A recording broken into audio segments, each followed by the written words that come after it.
tayo? Amen! Amen. So, palakpakan po natin ang Panginoon. Good afternoon po sa kanilang lahat. Alam po kung saan po tayo nanggaling na mga tira-tirahan natin, di ba? So, today, we're so faithful na nagpapasalamat tayo sa Panginoon kasi napaka-faithful niya sa atin ngayon. Sino po dito yung nagising ng umaga na talagang naisip agad si Lord? O, yun lang may nakita ko. Lahat. Praise God. Ito po yung chance, another chance na binigay sa atin ni Lord, na dapat lang po tayo magpasalamat sa Kanya whenever we woke up in the morning. Another chance for us, another door open for us to see His faithfulness, to feel, to experience His faithfulness to us. Amen? So, let us all bow our heads and pray. Yes, Lord, Father God, we exalt your name, Lord God, in the midst of us right now. Lord, we believe and we acknowledge your presence, Lord God, because you say so, Lord, in your words, when two or three gathered in your name, you're in the midst of them, Lord. Father God, right now, we humble ourselves to you, Lord God. Lord, we pray, Lord God, for your words today, Lord God. Help me, Lord God, that you will use me, Lord God, as your empty vessel, Lord God. Lord, let your mouth speak, Lord God. Your Holy Spirit, Lord, speak and not on my own, Lord God. Father God, total surrender unto you, Lord. We pray, Lord, also, Lord, for my brethren right now, Lord God, that you will touch their heart, to be a fertile soil, Lord God, the receiver of your words, Lord God, so that the words that you will receive, Lord God, will be used by their own, Lord God, and be able, Lord God, to be shared to others, Lord. Holy Spirit, Lord, open our spiritual eyes and spiritual ears, Lord God, so that your spirit of understanding, Lord God, be pondered in our mind, Lord, we fully understand. Holy Spirit, take control, take charge of everything. In Jesus' name we pray. Amen and amen. Amen. Lapakan po natin ang Panginoon. So last week, we are being challenged by the Lord from the preaching of Pastor William. He gave us an instruction, his manual instruction for us, and that is the Word of God. Not just for us to be worthy, not just for our life to become a God-honoring life, but a life of being a true servant for Him. This is the major decision for us towards our salvation. That is being guided by His Word. Amen po ba? We are always being given by different choices in our lives. Kagaya nga ng sinabi ko, pagising pa natin ng umaga, pinili na natin gumising, di ba? Kesa yung matulog tayo. Then, pinili din natin kung ano yung food natin kakainin. Ito ba ay dapat ba ay matamis o dapat ba ay maalat? O pinili din natin. We also choose right now kung ano yung clothes na ating susutin. Sino dito yung nauna kanina? Alas 2 on time. 1:30. Oh, so, sa ating mga leaders, sa ating mga servants, syempre nauna sila lagi dito, no? Pero, I believe na kanina may mga pinaghintay sa atin si Lord. Marahil nahihirapan kayo pag-choose ng susutin nyo, di ba? So, anyway, the point is yung talagang ang Panginoon ay binibigyan tayo ng different choices in life. In a normal way, He gives us different choices. Kung bad ba, or good, kung big or small, kung truth ba, or lies, or gossip, diba? But the good thing is that laging may desisyon. Lahat ng choices natin, laging may desisyon yan. And we are should be very careful in making decisions. Kasi hindi natin alam. Most of our decisions and choices in life, hindi natin nakikita. 10 years or 20 years pa yan. So yung decision natin always leads to circumstances. And most of the time, when our decisions are hindi tama. Siyempre, ang kahahatungan is hindi rin tama. At yun, tayo mismo ang magsasuffer. In the Bible, there are also several passages, there are also several stories that God gave this woman and the man of God to give them the choice. Like from the start, si Abraham and Eve, they decided to choose the Adam and Eve. They choose to eat the fruit, which is the forbidden fruit. So what's the consequences? Of course, the sin. The sin, yung sin sa mundo ay nagkaroon ng silang mundo and then yung human. And then later on, this Abraham and Lot, si Lot, yung nephew, the time for them to maghiwalay, dito ka sa left, kung dito ka sa left, ako dito sa right, o dito ka sa right, sa left. Then si Lot, ang pinili niya is those place near in Sodom and Gomorrah. And alam niyo na kung ano nangyari, diba? And also Joshua, which as we can remember, Joshua, when they captured or they reached Canaan, sabi niya, you will choose the God you will serve of your forefathers or the God of Amorites. But he firmly said, I will serve the Lord. My house, I will serve the Lord.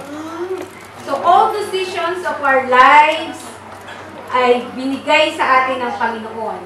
When Jesus Christ came, He narrowed our decisions. Bakit? That's what we can find out from our scripture for today that will be coming from Luke 13, 22 to 30. Let's all read. Then Jesus went through the towns and villages, teaching as He made His way to Jerusalem. Someone asked Him, Lord, are only a few people going to be saved?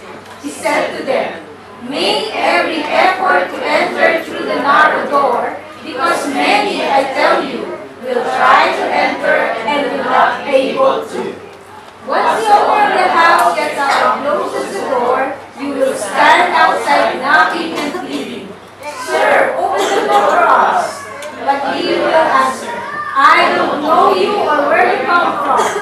Then you will say, eating here with you, and you thought in our streets. But he replied, I don't know you or where you come from. Away from me, all evildoers. There will be weeping there and gnashing of teeth. When you see Abraham, Isaac, and Jacob, and all prophets in the kingdom of God, but you yourself don't know. People will come from east and west, and north and south, and will take their places at the feast in the kingdom of God. Indeed, there are those who are last who will be the first, and first who will be last. So let's read again verse 24. Make every effort to enter through the narrow door, because many, I tell you, will try to enter and will not be able to. This verse leads me to entitle the preaching for today as Strive to Enter the Narrow Door. Strive and narrow door. So from the scriptures that we read, Luke is the one who wrote the passages, and it tells about the Jesus Christ telling the parable as he went through his way through Jerusalem. This is the last day of his ministry on earth. So as he was on his way, still nasa isip pa rin niya yung ministry. Still he is extending his concern for all of us to be saved. And one thing is that ang kausap niya dito is yung crowd. And mostly of yung crowd doon is mga religious Jews. So kaya nga may tanong dun sa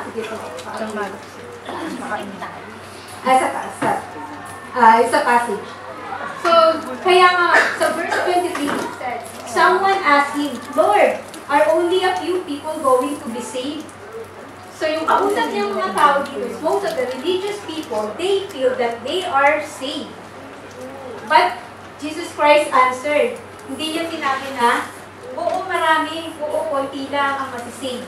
But He answered the question through the heart. Alam ng Panginoon kung ano ang nasa puso ng mga nakikinig sa Kanya. So, we can say that this passage is a warning for us. For us as a Christians.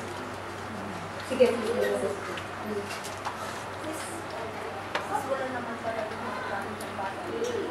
that our lives here, hindi siya permanent. We need the call for salvation. Yung after, naisip nyo ba na after ng buhay dito sa mundo, nasaan tayo? From the passage, we can see that salvation requires our earnest effort to seek the right door at the right time by the right way. Okay, isa-isahin natin, ha? By the right door.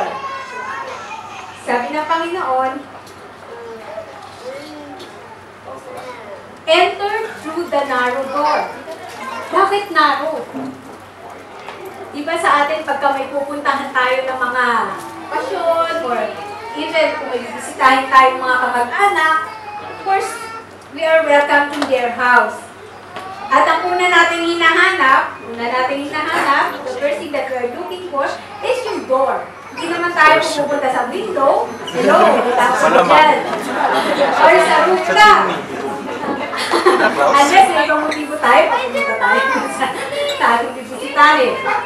So, the right door here, Jesus Christ said, it's a narrow door. Who is the narrow door here? In John 14 says,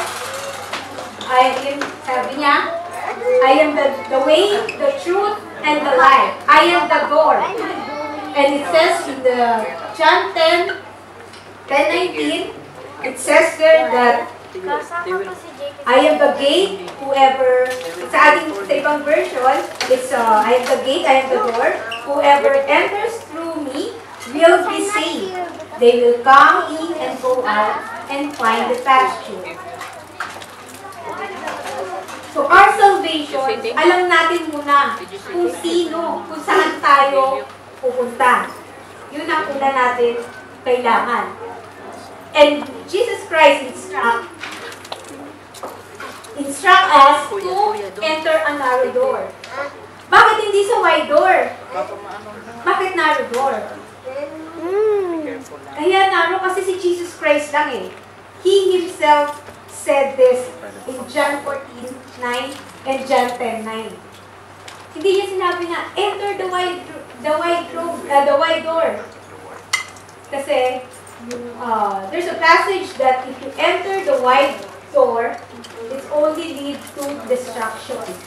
But, as I said earlier, Jesus Christ, when He comes to earth, He came to this earth, He narrows our ways. He narrows our ways. And besides, this narrow door, challenge niya pa tayo. Sabi niya, enter, make an effort. Kung ating babasahin sa scripture, sabi niya sa verse 24, make every effort. Talagang ini-insist niya, make extra effort. It's just like for us na normal lang yung buhay natin dito. Diba? Magtatrabaho ako, mag-iipon ako ng marami. Then after that, mawawala din naman ako dito sa mundo eh.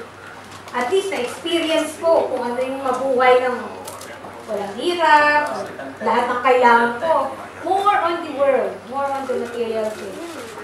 But the instruction for us by God is to enter this narrow door. How to enter this narrow door is through Jesus Christ. He is the only door. Walang ibang door na dapat tayong hanapin. Think, saan bang door ka ngayon? spiritually, Eternally na ang iniisip natin dito. So,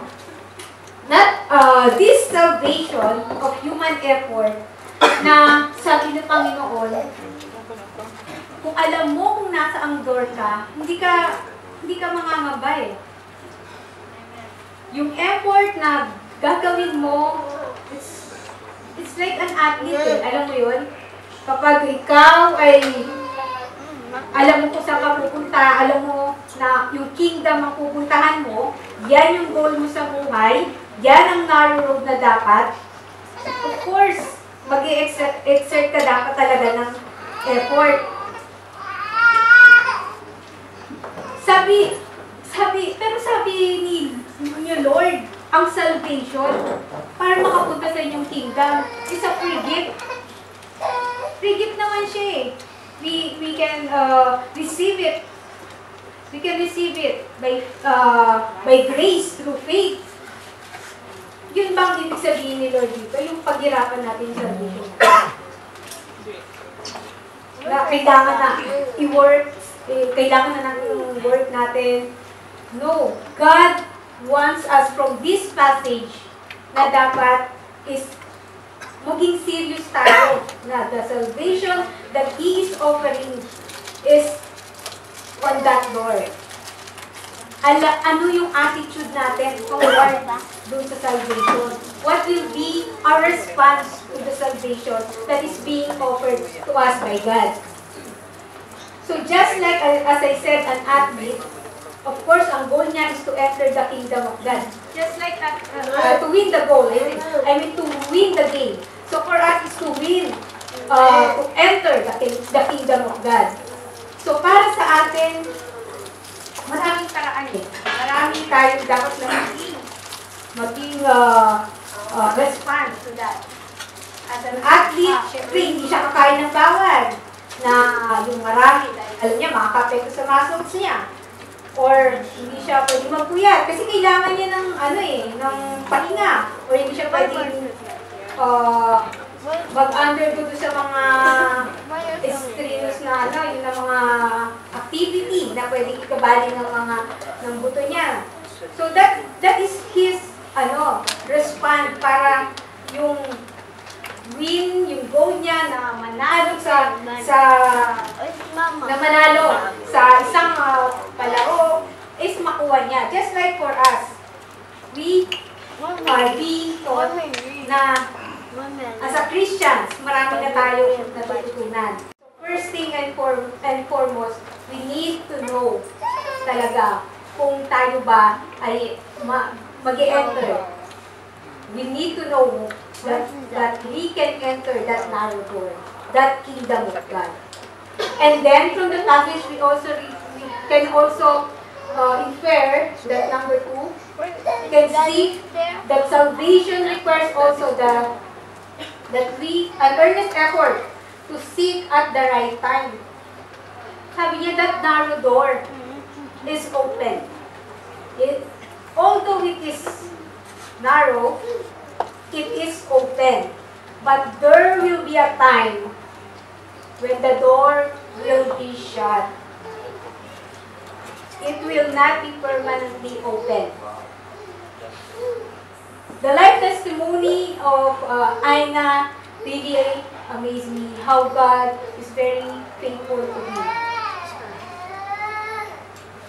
He has given us, God given us a chance na makita natin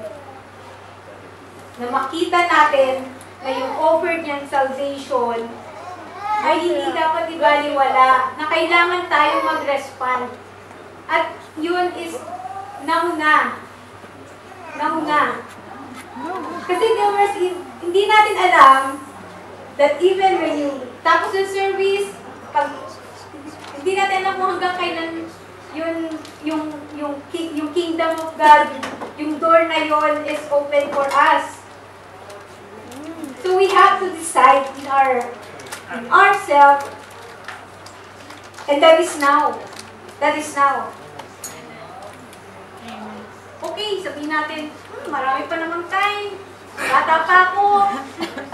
Saka na, pagtanda ko, madalas natin naririnig yan kay Pastor. But the call for salvation is now. Because the door will not stay open for us. Amen. And then on the third observation, we can see that salvation for us needs to seek by the right way. This is a careful self-examination, an eternally closed door. So pag ang door, the kingdom of God is already closed for us. It's neither we are in, either we are in or out. Are we in or out? At wala na doong bargain. Lord, Lord, kilala mo ko, bakit mo ko bakit hindi ako nakapasok sa door ng kingdom? And then sabihin siya, Lord, hindi kita kilala, you evildoer. So napakasakit nun.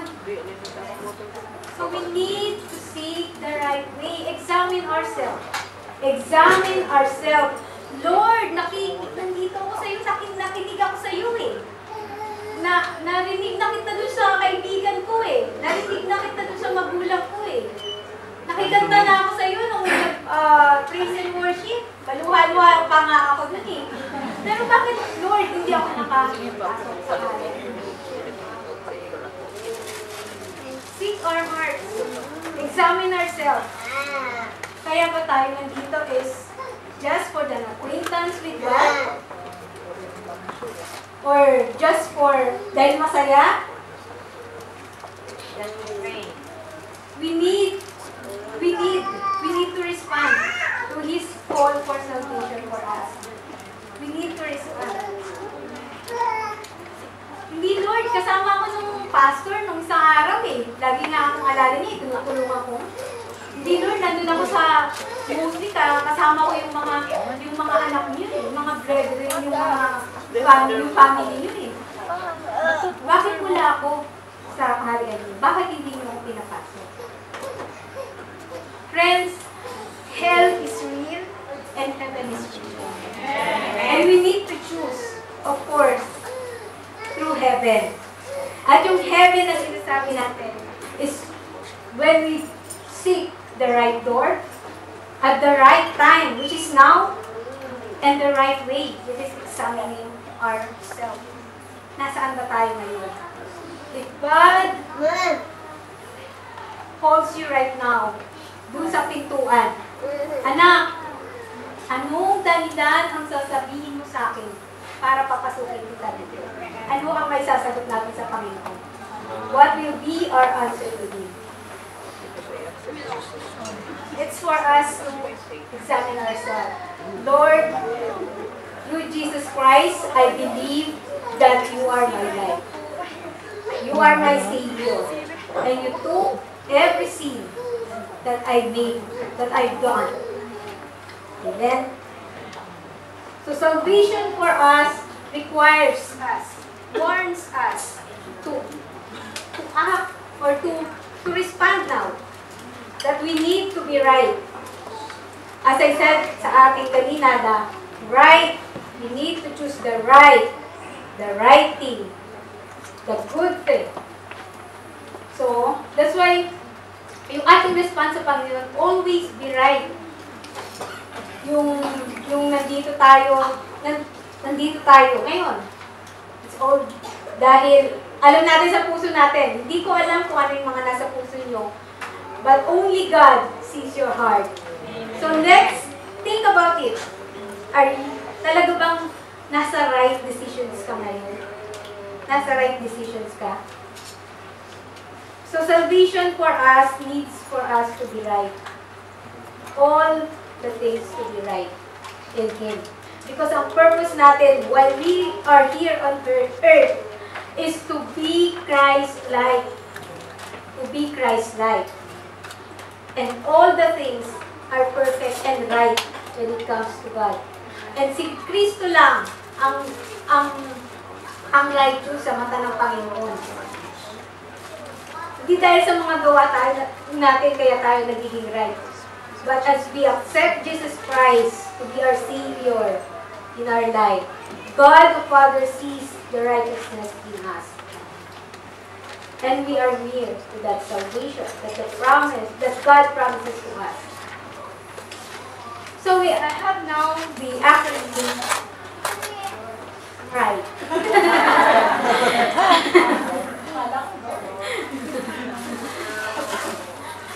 So, ang hamon sa atin ng Panginoon is to strive, to make every extra effort, not extra, but our effort to fully respond to His salvation.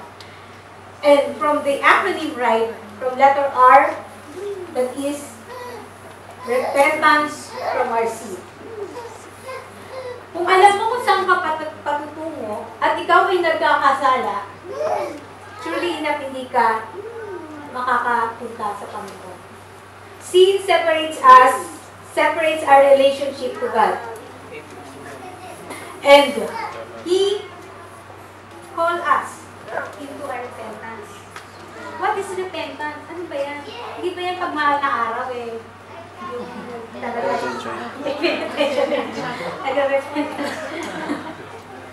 Repentance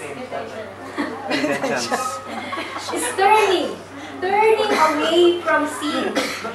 We are really sorry from our sin, but it will not end up there that we are truly sorry for our sins.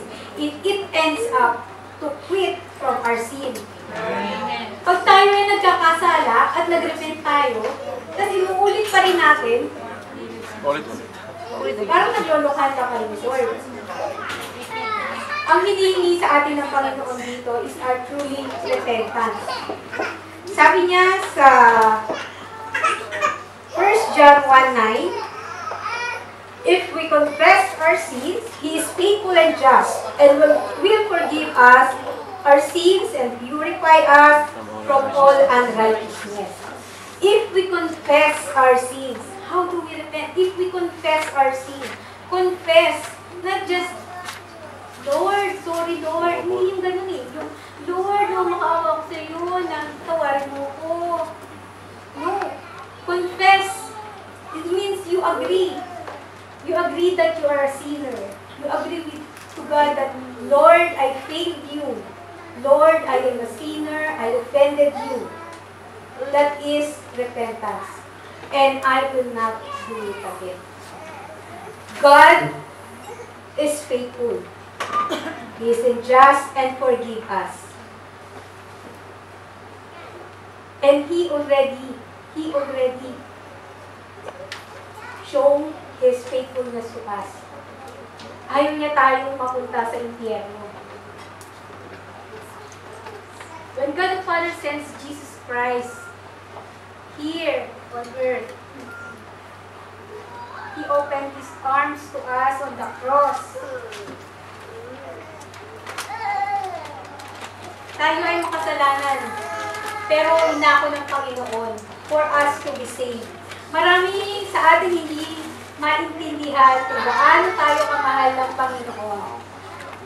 Tayo ay pinanganak na sinner, at tayo ay mamamatay na sinner kung tayo ay pinabayaan ng Panginoon. But God, we are important to God, and our repentance, our separation from sin is napaka-importante sa Kanya. Kaya yung Kanyang buhay ay binigay niya sa atin for us na maging right sa Kanya, na masave tayo sa kasalanan. At kasi kasalanan always leads us to hell. Marami sa atin na ang kasalanan is take it just an easy word. Okay, nagsimba ako ngayon. Banal naman ako. Pagdating ng, ano ba ngayon? Friday. Pagdating ng Monday, medyo natututo ng magsinungaling. Pagdating ng Thursday, doon. Medyo talagang mabalik na naman sa dati niyang pagkatao. So, hindi po yun yung tinatawag na tunay na repentance. He always agree to God that we are sinners and we need Him. And we need Him. Our true repentance ang talagang hinahanap ng Panginoon para sa atin. To be right in His sight. And for us to experience salvation. And then, from the acronym, right, the next letter is letter I, which is integrity in life. In Colossians 3:17, and whatever you do, whether in word or deed, do it all in the name of the Lord Jesus, giving thanks to God the Father through Him. Integrity. As we confess our sins now, God continuously work on us. He called us integrity in life, into integrity of life. Yung i-align natin, kung tayo ay nagkasala, confess our sins, repent, and then i-align natin yung ating buhay. Yung integridad natin na kahit walang nakakakita, is nandun pa rin yung fear from the Lord. Amen. Yun yung sinasabing integrity ng Panginoon. He needs a consistent integrity sa ating buhay. Okay, uuwi mo lang galing ng Pilipinas. And then pagdating mo dito, ando na ikaw mo yung pamilya mo. Pagdating mo dito, iba naman ang kasama mo. Saan yung integrity? You promise to be faithful to your husband kung nasa Pinas ka, or wife kung nasa Pinas ka. Pero pagdating mo dito, iba yung kasama mo. Asan yung integrity?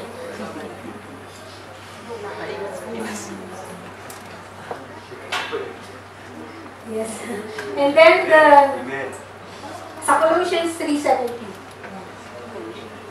So sabi ni Lord, sa lahat ng ating gagawin, whether in word or in deed, do it in the name of the Lord Jesus.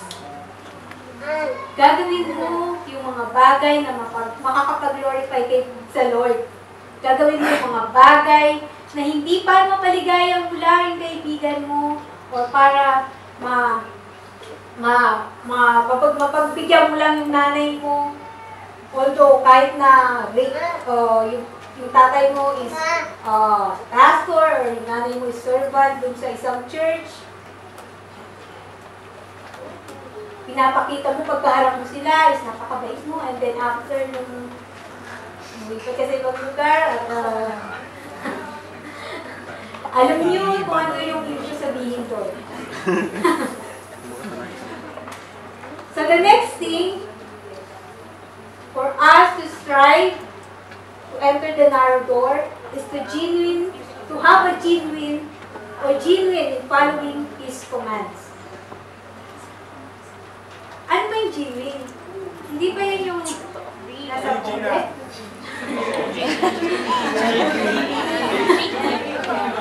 Correct. Genie magalit. Di ba ikaw yun? Di ba ikaw yun natin? Genie magalit. There's a call for yung command ni Lord, ibig sabihin hindi lang natin susundin yung madadali. Paano natin malalaman na we are genuine in obeying His command? Sige nga. Pagka sinabi ni Lord na hiwalayan mo ba? Amen. Tapos may asawa ka. Of course! Because you are a genuine Christian. Pag sinabi ni Lord, balikan mo yan. Then ayaw ni Lord ng divorce. Babalikan mo kahit babalikan mo? Of course! Kasi ikaw ay genuine Christian. Pag sinabi ni Lord na ayusin yung gali mo para magpa-ayos kayo ng asawa mo, babalikan niya? Magpapakumbaba ka? Amen! Kasi yun ang gusto ni Lord.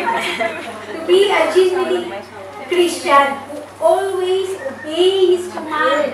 Kahit na gaano kasakit, kahit na gaano kahirap. All decisions now are relied on us. Yan ang binibigay sa atin ng Panginoon ngayon.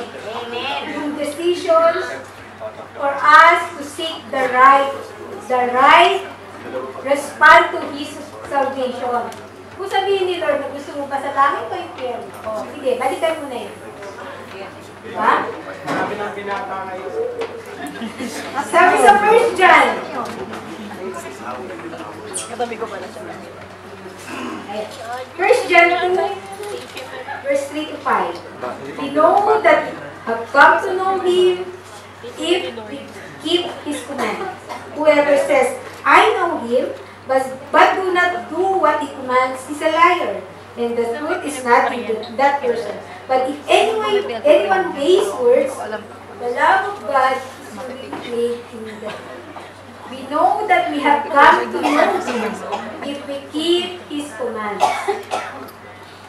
Nalapit-lapit ka sa narrow door, nalapit ka sa Panginoong Yesus, pero yung hatred mo sa puso mo, hindi mo maalis, yung unforgiveness mo sa sarili mo, hindi mo maalis. Examine yourself.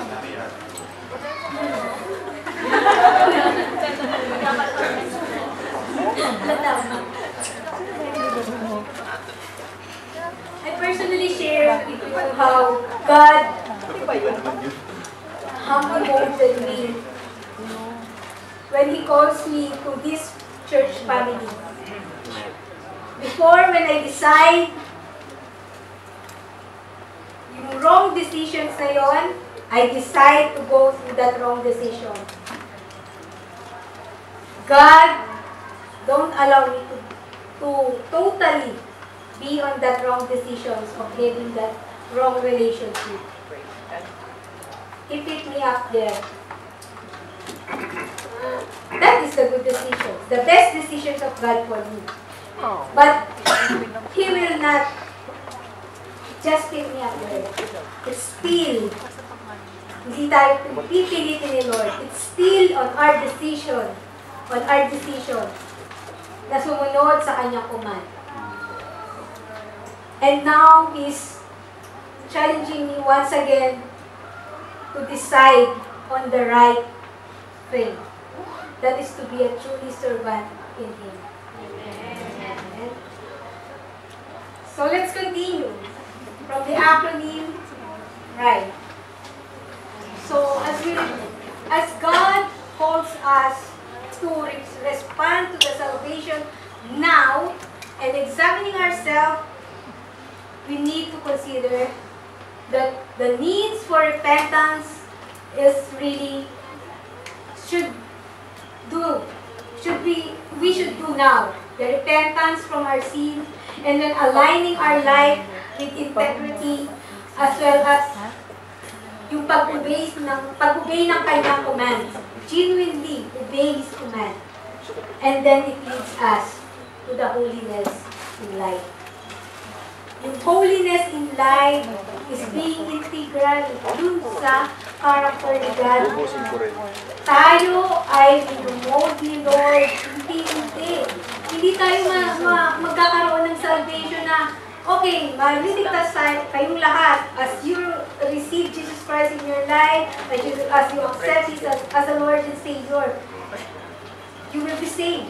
No, it's not like that easy. Unti-unti, tayo ay lilinisin ng Panginoon hanggang ma-attain natin yung character niya. Character ni Jesus Christ. That is our goal while we are here on earth. To live a life of holiness. Holiness that our life, all the things that we will do, conforms to the will of God. Not to the will ng kaibigan mo, not to the will of your parents, but to the will of God. It says here in 2 Corinthians 7:1, therefore, since we have these promises, dear friends, Let us purify ourselves from everything that contaminates body and spirit, perfecting holiness out of reverence, fear of God. As I said earlier, we are being purified by God. We are being sanctified by God. Sa lahat ng ating gagawin, He is always reminding us that we need to have a holy fear from Him. Ang ating panuntunan sa ating pamumuhay dito sa mundo is to be like Him. And when we attain that character, that attitude, that doing, that act, that personality of Jesus Christ, sasabihin na ni Lord, kilala na kita. Kilala na kita ngayon. So, di ba sabi niya sa passage niya kanina, hindi ko kayo kilala. You all evildoers. But as God transform us, little by little, pinupurify niya tayo. At nililinis niya tayo to be like Him. It's just like, sino dito yung may mga bahay na talagang may, yung hindi, parang bodega na, or hindi na nalilinisan, parang imbaka na lang. Imbaka na lang ang lumang gamit. Siyempre, pagpasok mo doon, kung gusto mo ulit gamitin yun, pagpasok mo doon, kung ang gamit mo is maliit lang na flashlight, makikita mo konting dumi lang. Konting dumi lang. And then, when you try to use this lampara or this, lamp, so makikita mo na yung hindi, kung maliit lang yung makikita mo na yung na mas maraming gas doon sa room na yun. And when you allow na yung sun, the rays of the sun is rain on that room. Buksan mo yung bintana, and then lahat ng liwanag is nandun sa room. Makikita mo yung liwanag at yung tunay na dumi doon sa room. That's what God wants us. We need to be in His light. We need to be in His light. We need to be in His way. Para mawala lahat ng dust sa ating buhay. Amen? And lastly, hindi natin magagawa na maging right tayo sa Panginoon. Hindi natin kayang mag-respond fully sa Panginoon kung tayo ay hindi natitiwala. So, the letter is T, which is trust completely in the Lord. Trust here is total dependence to God. Total dependence to God. At yung total dependency natin sa Panginoon is manggagaling lamang sa Kanya. Sabi nga ni Mark kanina, hindi natin kaya, pero kaya ng Panginoon. Amen. Kaya na niya tayong ilagay sa right decision, sa right track of life, sa right salvation of life. And lahat tayo ngayon ay inaanyayahan ng Panginoon to respond on His righteousness. To respond sa Kanyang salvation, hindi mamaya, hindi bukas, but now. Amen. So in closing, Jesus Christ has come in God's name to fulfill God's purpose. At tayo ay yun yung ma-save niya tayo sa eternal death. Because the here on earth always, sabi ko nga, na hindi permanente. There's always a judgment. There's always a judgment. A judgment of heaven and a judgment of earth. Acknowledge Him in your heart. Acknowledge Him in your heart. Not your mind. Dahil sa marami kang alam na command niya. Diba? Hindi niya gusto, hindi niya, it's not aligned on what He wants for us. But acknowledge Him in your heart. Make every effort to respond to His offer of salvation. As we walk the Christian life, is always right in God, only on His ways. Amen. So, ang challenge po sa atin ng Panginoon ngayon, kasi kanina pa tayo challenge ng Panginoon. An urgent call for us is to live an assured life instead of an assumed life. Amen. Tayo ba ngayon ay sure enough na tayo pupunta sa karehan niya. Alam ba natin na yung narrow door na yun ay yun talaga ang ating papasukan. Friends, make sure that you are really in. Don't assume. The decision has to be made now because there will be a time that you will not be able to decide. That will be the time that you will not go on gnashing and beating of the door. The door is still open.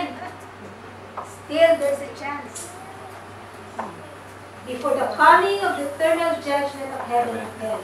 Kaya nandito pa tayo eh. God is always reaching us. Kapatid, magbago ka na. Still, the door of hope stands open still. Choose and make every effort to enter through the narrow door. Jesus Christ. That narrow door. Jesus Christ is the only way, the only truth, and the only life. I believe that this message will not just inform us, but it will transform us.